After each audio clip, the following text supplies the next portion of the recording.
Mr. Hartgrave here, and this is Everything Wrong with Marvel Strike Force. And we're going to depart a little bit from what we would normally do in this episode of Everything Wrong with Marvel Strike Force. It's typically time to kind of get updates, but Marvel Strike Force has been in such a spot right now that I don't really have any updates that I would normally have. Hopefully next week we can resume our normal process, get some updates, get some new issues out here, and get people voting on some things. Speaking of voting, I do want to call attention to this because it is very much connected to what we're going to talk about in this episode. And that is, go to the community section of this YouTube channel.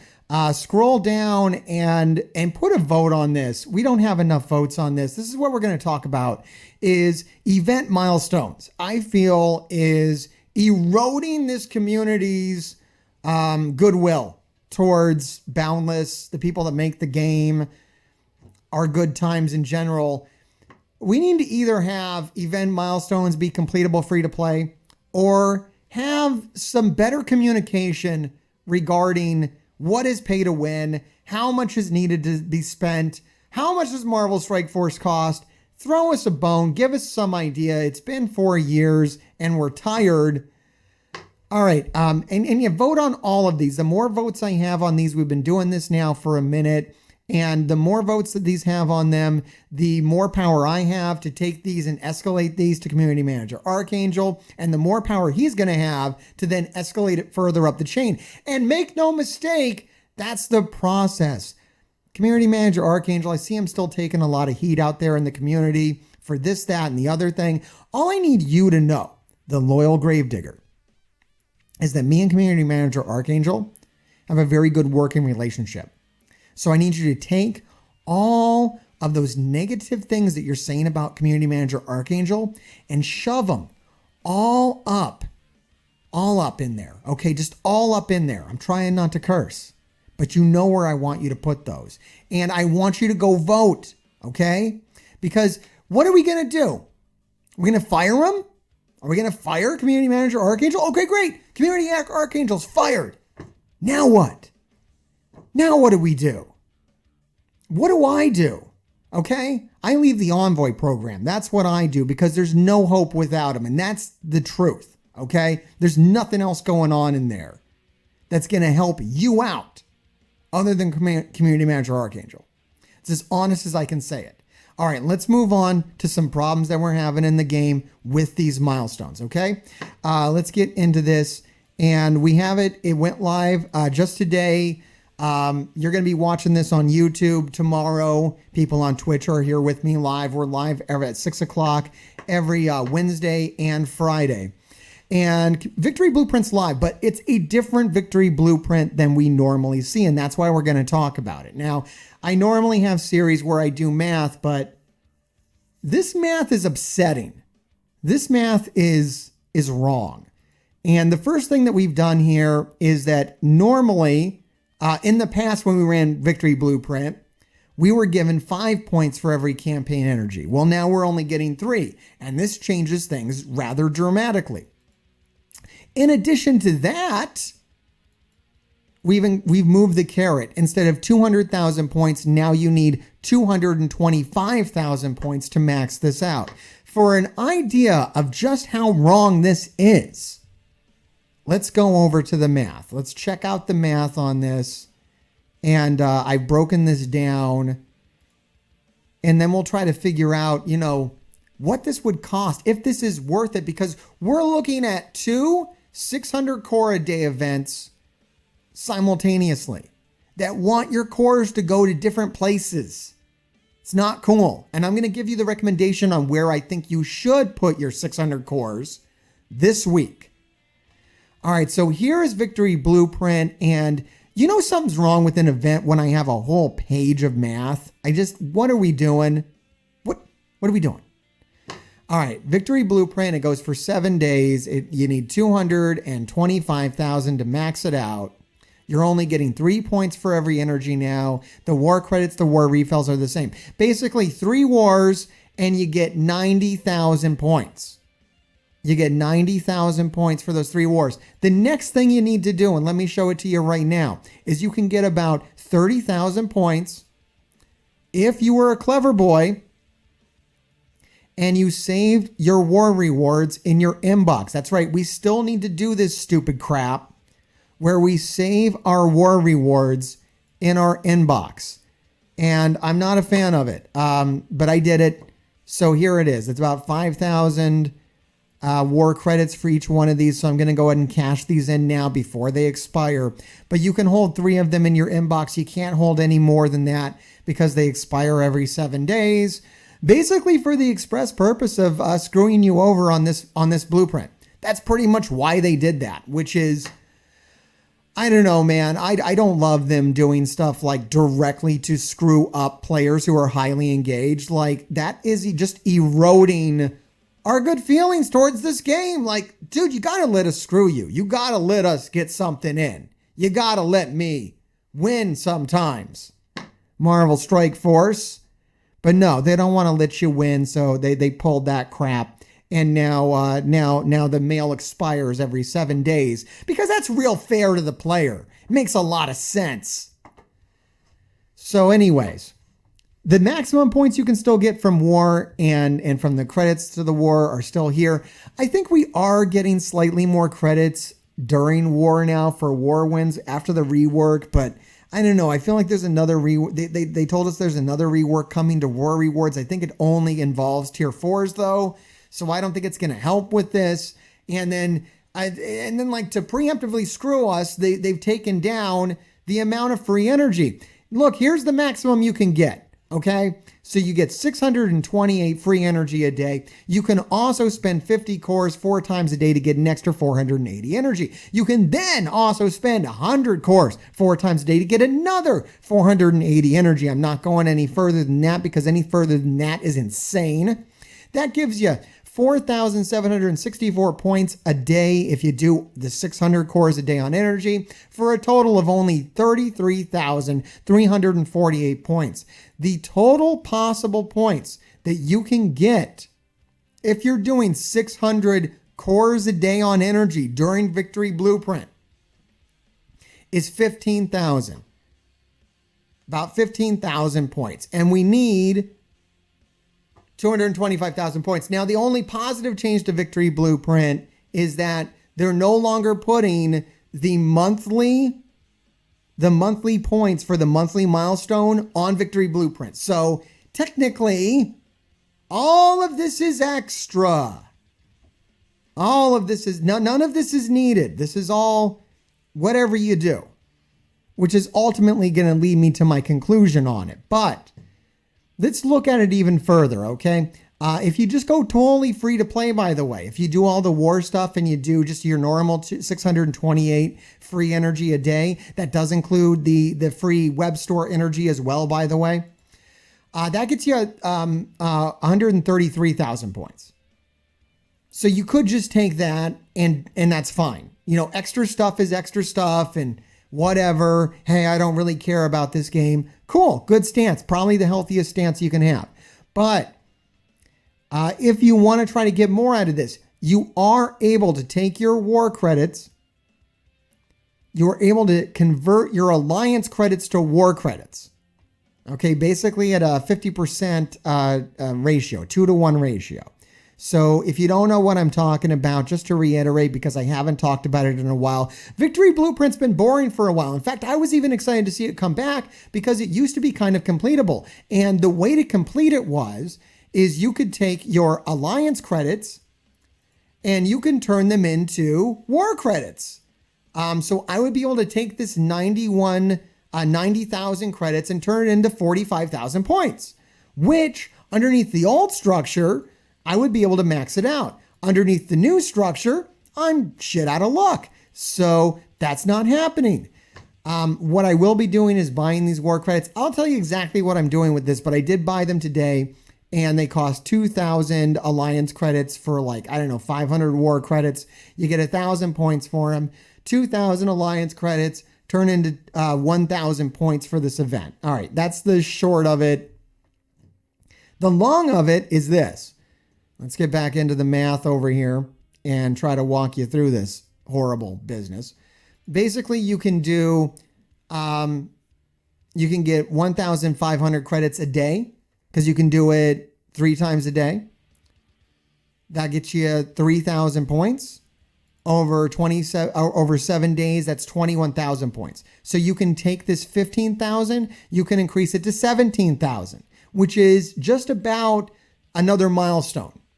So if you want to get that, you can get that with the Stark Tech credits. Now, another thing you can do, this is actually better than buying energy. More profitable than buying energy is if you do 150 cores a day of refreshing the war store. Now you have to have the alliance credits to be able to do this. But if you have 84,000 credits, which I do, I could convert them into 42,000 points at a cost of 150 cores a day, refreshing the store at least once every time it comes around, 3 times a day. And that would raise my total to 19,000 points. Still short of the 220. Once again, guys, you gotta let us win sometime. There's no winning.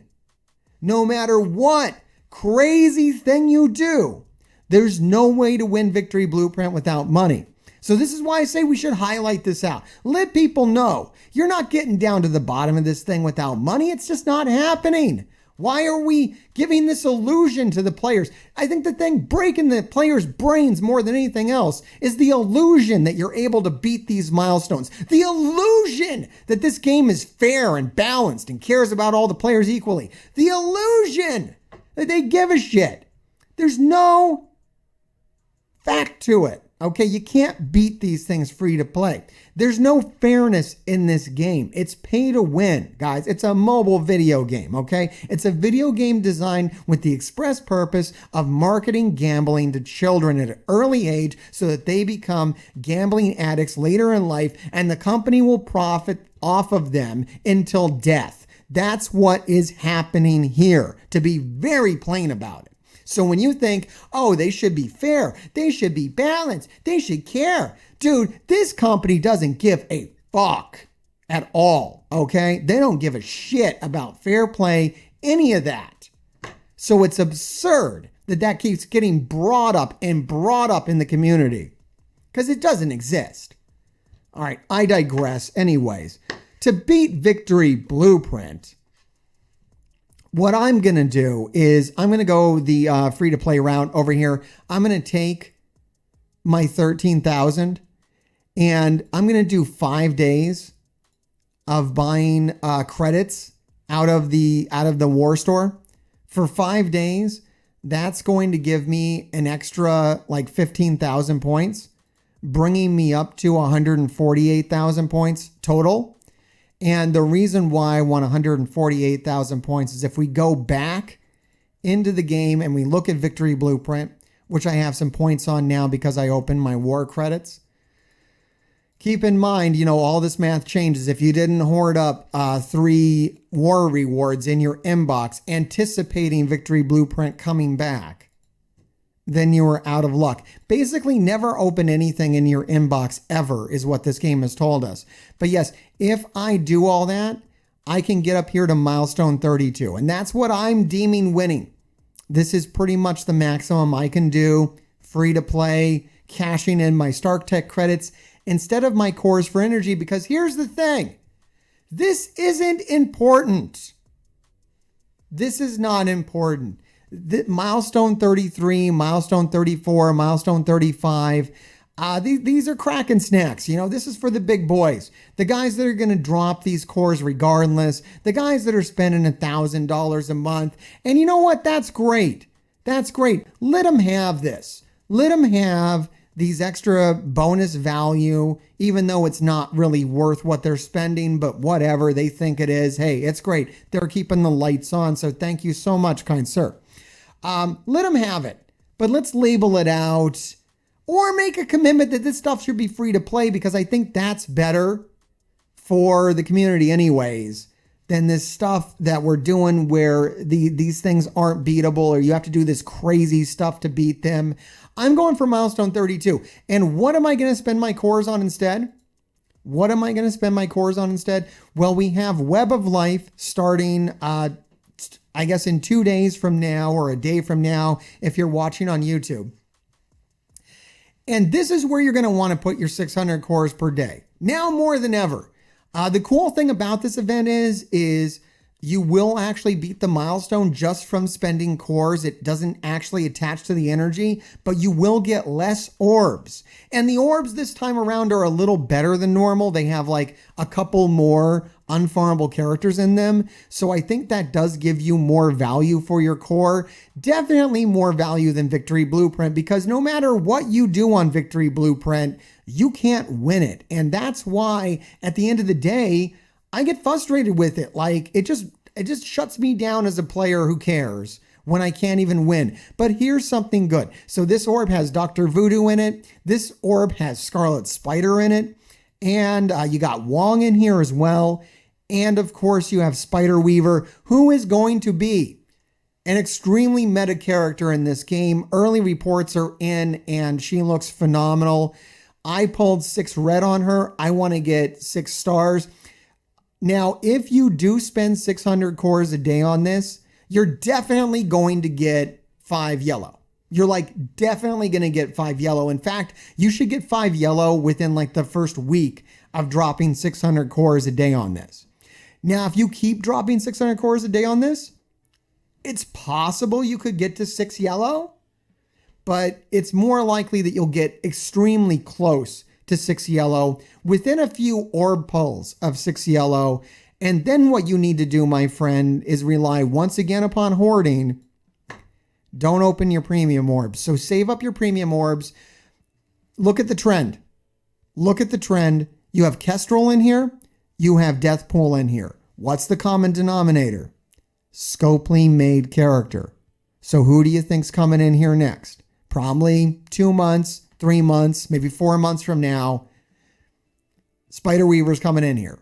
And then your highest probability of getting Spider Weaver shards is going to be from this premium orb and only this premium orb. So if you're not using Kestrel, if you're not using Deathpool, stop right away. Or if you have them maxed out, and hold your credits for Spider Weaver. When Spider Weaver comes in here, she's going to be boosted. Give 600 cores a day to this event. Get as many stars on her as you can. That's going to be far more valuable than Victory Blueprint, because here, at the end of the day, what would it cost? What would it cost to actually do what they're telling you to do? Well, I've broken it down a little bit. And also, here's just a reminder for those people who say, well, I don't have 600 cores a day. You do. You actually do. You don't have enough cores to spend 600 cores a day for 28 days, which is literally what this game is asking you to do. So I looked back over the events that we had this month for Abomination. I looked back over all the times that they wanted us to spend 600 cores, right? I looked at every single time that came up. It came up here for this when we were getting those 50 extra bronze shards. That required 600 cores a day. And it came up here now for this new event campaign, 600 cores a day. It's coming up here again for Victory Blueprint. And there was a couple other times earlier in the month where it came up as well. It keeps coming up that we need to spend 600 cores a day to get, to beat these milestones. Yeah, it was here. Also, the Raid of Fortune event wanted 600 cores a day from you as well. So it just keeps coming. It keeps coming. They literally wanted you to spend 600 cores a day for 28 days. How many cores is that? It's almost 17,000 cores is what they want from you a month. Now, a low-end player, I'm talking if you suck at the arena, if you only get 60 cores on average a day from the arena, you're going to get almost about 177 cores a day. That's 6,200 cores every 30 days is what you're going to end up with. So you do get 6,000 cores to use a month. So you can afford to do like one of these events. And Spider Weaver, is the one this month that I'm telling you to do. That's the one you want to do. Some of the people here in my chat are just getting 60 a day. Absolutely. That's a thing. Now me, I average 350 cores a day. So I'm a high-end, highly engaged player. I get almost 15,000 cores every day. Now I'm looking at this and I'm saying, well, how much does Marvel Strike Force cost? You know, I'm only getting 15,000 cores and I'm highly checked in, man. I'm doing everything I need to do. And this game is telling me I need 17,000 cores to do all these milestones and whatnot. Some of them I can't even beat for that. Some of these were needed just to get the monthly, points for like the Abomination milestone, which is a whole other can of worms. But I said, all right, what did they want me to buy both the strike passes? That's the most reasonable thing, right? They want me to buy both the strike passes. Let me check it out. That's $40 a month. That's only an extra 1,500 cores. What? It's only an extra 1,500 cores. So it's not enough. It won't get me there. What would I need to do? Well, it looks like what I would need to do is ignore the strike passes, but still give them the $40, not get the extra stuff. The extra stuff is going to come from the extra milestones I'm going to be able to do, I guess. And that'll get me an extra 3,000 cores. And that will actually sustain me enough, plus give me like an extra 1,000 cores on top to float over to the next month. But my God, $40 a month just to highly engage with their milestones, which sometimes, if we look at Victory Blueprint, even if I give them the 600 cores a month, even if I'm doing that for every single event, giving them $40 a month, it's still not going to be enough to beat their rigged ass milestones. So this, my friends, is what is wrong with Marvel Strike Force today. And this is what you can do to bite back against it. I don't know what else we're going to do. We can sit here, we can complain till we're blue in the face. We can fire community managers until they hire community managers that listen to us less. Or we can try to take advantage of the one that is actually giving us the time of day. Go to my YouTube page immediately right after this video. You know, after you like and subscribe and leave a comment, all that good stuff for the algorithm, and vote on this. We need to change this. It's been 4 years and I'm tired and I don't want to deal with this crap anymore. And I know you're fed up as well. You can trust me on that. I'm Mr. Hargrave. Grave diggers, keep digging.